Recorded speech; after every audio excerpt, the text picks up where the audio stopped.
Evet arkadaşlar, herkese merhaba. Bugünkü videomuzun konusu fren balataları nasıl değiştirilir? Fren sisteminin kontrolü ve bakımı nasıl yapılır? Nerelere bakmamız lazım? Nelere dikkat etmemiz lazım? Hep beraber göreceğiz arkadaşlar. Arabayı krikoya kaldırmadan önce vizyonları açtıktan sonra krikoya kaldırıyoruz arkadaşlar.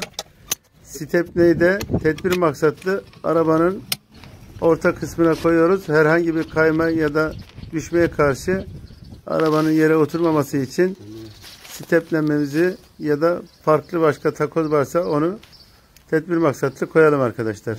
Kazaya sebebiyet vermemesi için bu tedbir almamız iyi olur. Kapat.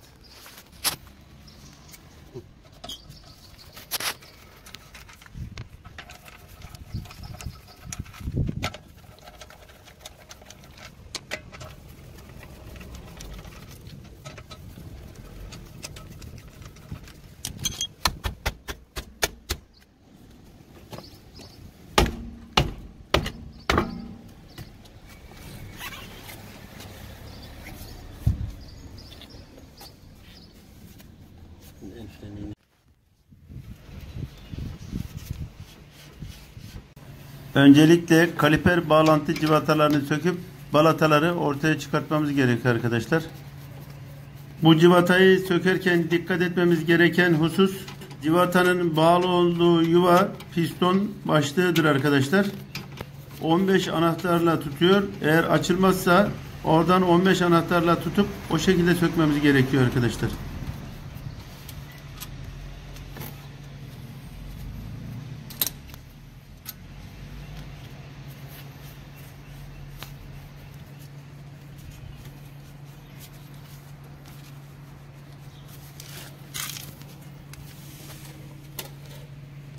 Kaliper bağlantı civatalarını söktük. Şimdi kaliperi yerinden çıkartıyoruz.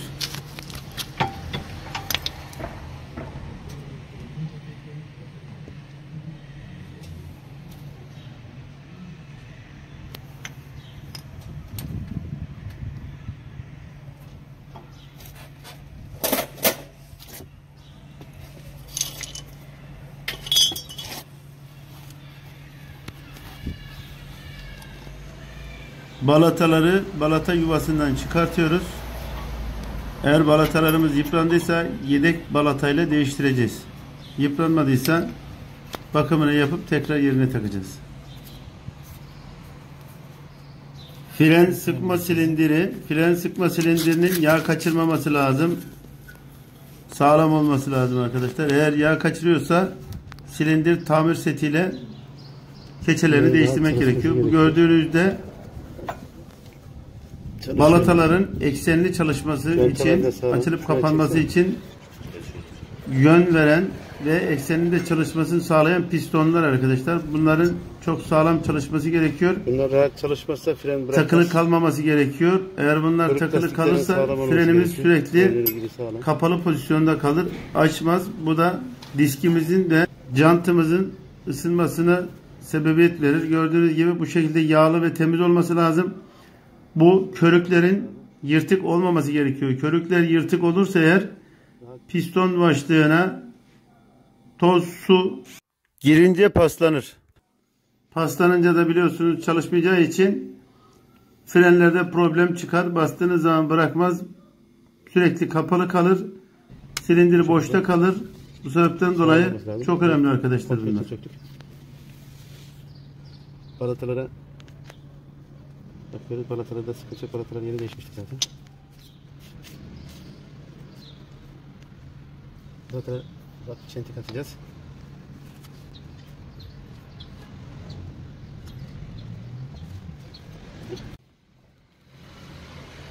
Balataların yüzeyinde sertleşme varsa hafiften zımpara yapacağız.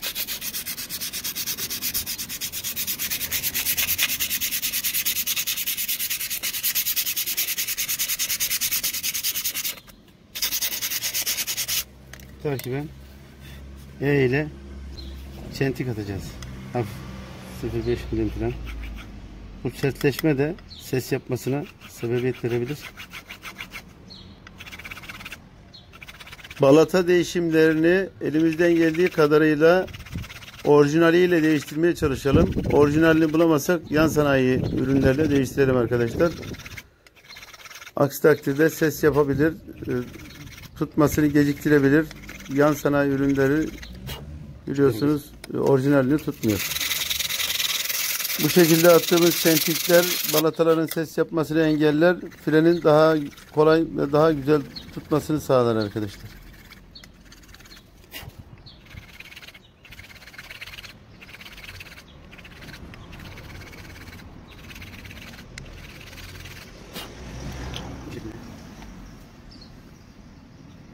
Fren disklerini bayram tatilinden dolayı her yer kapalı olduğu için değiştiremiyoruz. Şu an bakımını yapıp takacağız. Daha sonra değiştireceğiz arkadaşlar. Yüzeyindeki bozulan izleri hafiften zımparalayıp tekrar montaj yapacağız. Daha sonra değiştireceğiz arkadaşlar.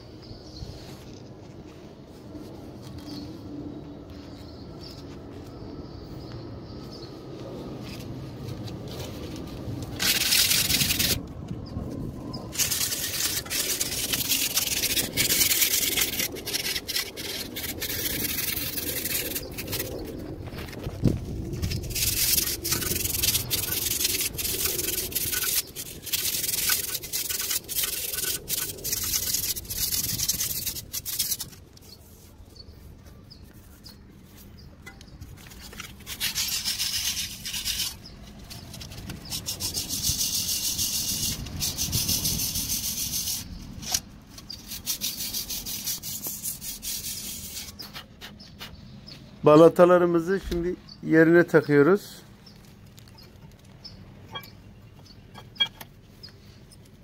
Yuvasına tam oturduğundan emin olacağız. Aksi takdirde çalışmaz. Taktıktan sonra kaliperimizi de yerine bağlıyoruz arkadaşlar.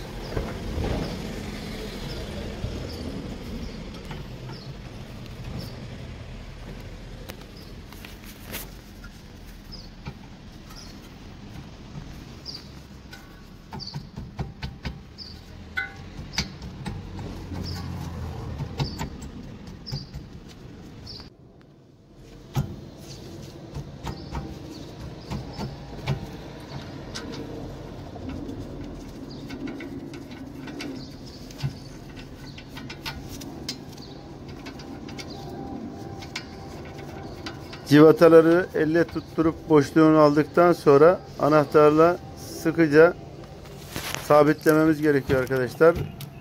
Sabitlerken iki anahtar kullanmamız gerekiyor. Birincisi piston başlığındaki civata başlığına 15 anahtarla, diğeri de 13 anahtarla çok sağlam bir şekilde, kontrollü bir şekilde sıkmamız gerekiyor arkadaşlar.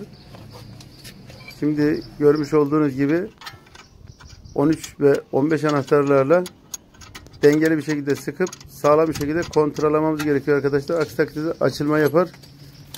Frenimiz çalışmaz. Sıkıntı olur arkadaşlar.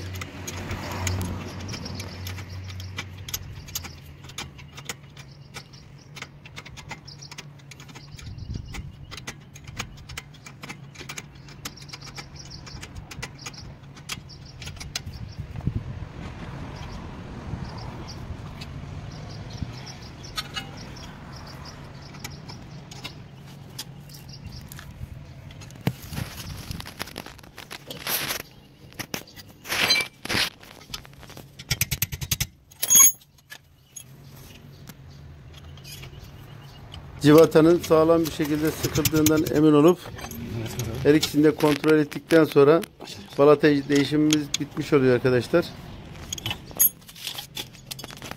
Şimdi arka tekeri yerine bağlayacağız. Jant merkezleme, göbeğinde toz, kir, pislik varsa onları zımparayla çok hafif bir şekilde tozunu alacağız. Aynı zamanda jantın içindeki tozları da alacağız ki rahat otursun, merkezlesin diye, sökerken zorlanmasın diye arkadaşlar. Gerekirse hafiften yağlama da yapabiliriz. Yağlama yaparken diske yağın bulaşmaması gerekiyor. Aksi takdirde fren tutmaz. Eğer bulaştıysa da elde silip kurulamamız gerekiyor arkadaşlar.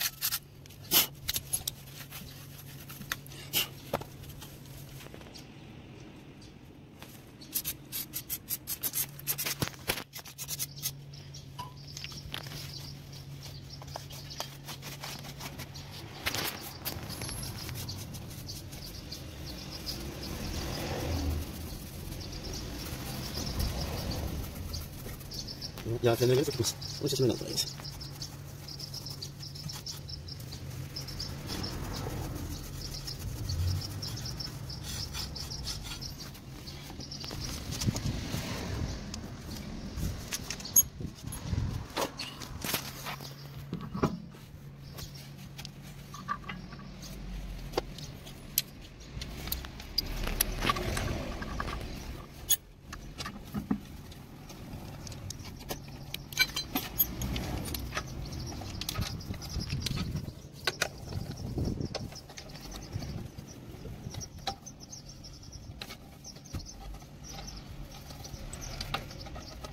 Jant merkezinin yerine dengeli bir şekilde oturduğundan emin olmamız gerekiyor. İç taraftan bakarsak arkadaşlar tamamen yüzeyinin çepeçevre oturduğunu görmemiz gerekiyor.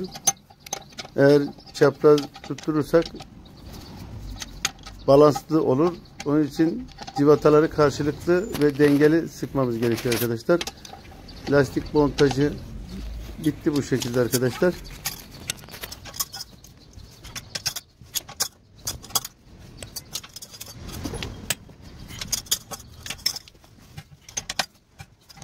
Bu ve benzeri videoların devamı için lütfen kanalımıza abone olarak bize destek verirseniz çok seviniriz. Çok teşekkür eder. İyi günler dileriz efendim.